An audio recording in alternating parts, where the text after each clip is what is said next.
nightclubs, I can't stand it. It's that, like, the whole thing is set up. It's like expensive to get in. You have to queue up for ages. It's like young, beautiful, better bodied, like richer people get to skip the queue and go in front of you. Then you get to the front of the queue eventually, and there's these bouncers who are basically the guys who like kicked you in the nuts at school, and now they made a career out of being dicks. And they like shake you down, feel your nuts, and like take everything off you that could possibly alleviate the misery of the night. So they take off your drugs, they make sure you're not wearing comfortable shoes.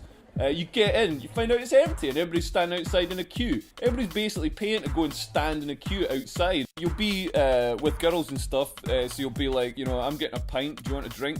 And they'll be like, oh yeah, I want a drink, but I don't want a pint.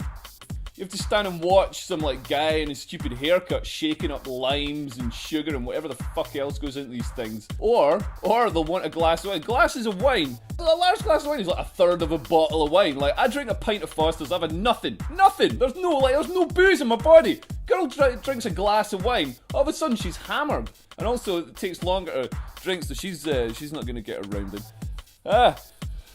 And then you've got all these drinks, so, you know, immediately you get jostled, gets all chucked down you. You've got to go and queue up and get another one. Any nightclub toilet you go into, it'll have, you know, some African dude in it, trying to squirt soap on your hands, trying to give you paper towels. See, he's trying to give me advice as well. He's like, don't be silly, wash your willy. No Dolce Gabbana, no sucky banana, no cologne, you home alone. Like, that is not somebody who should be handing out lifestyle advice. The way to survive nightclubs is to turn their weapons against them. Round up a bunch of ugly people, take them to the nightclub, get them in the queue, and the bouncer's gonna be like looking at them being like, Jesus. Then by the time he gets to me, I'm a pretty good option. He's gonna let me in.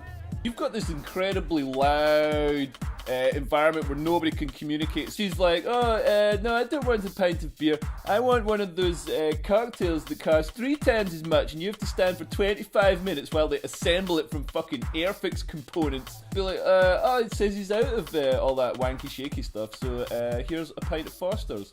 See, at nightclubs, you know, you're wearing your best clothes, you go on the dance floor, you get drinks poured down, you don't want to wear the Wellington boots, you don't want to wear the wax jackets, just wax yourself, cover yourself and your clothes in a protective layer of wax that is going to repel any spilt drinks and grime. He works on a toilet, I'm like, I could come up with some catchy things that he could apply to his life. Never buy electronics from a street market. That's a good one. If you've run out of bleach, flash detergent, you can't clean your worktop, use a slice of lemon. A slice of lemon works perfect. Nightclubs, they are a modern hell, basically, is what I'm saying. But there are ways they can be improved. And of course, one of the big selling points of Al-Qaeda and their dream of an Islamic caliphate stretching across the whole of Western Europe is that they would ban nightclubs. So, something to think about before you have that knee-jerk reaction that perhaps Al-Qaeda don't have any good ideas. Hoot.